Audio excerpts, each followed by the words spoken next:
Hi everyone, welcome back to another Davinci Resolve tutorial. I'm Maggie, you guys can call me Max, and today we're going to learn about the different ways to import your project files that you want to edit.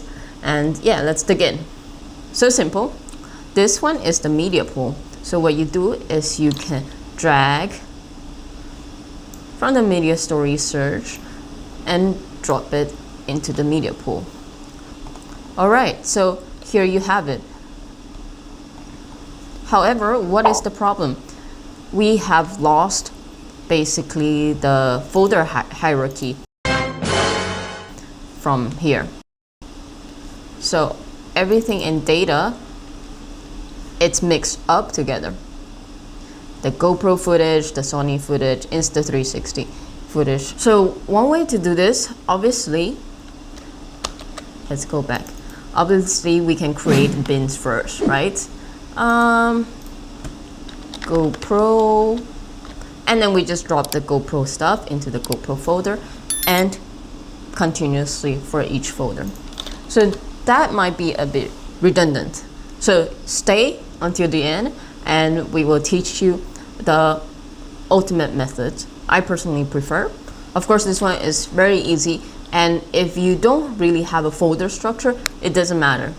You can just drag and drop and then create bins within Davinci Resolve itself, and that's great. Okay, so another way we can import our media and clips is in the cut page. So now we're in the cut page. Go to the left top corner and you can see this little folder icon. It says import media folder. So what we do is we click and we find where our folder is, and voila. So using this method, basically it keeps your folder structure, and now you can see all the clips. Okay.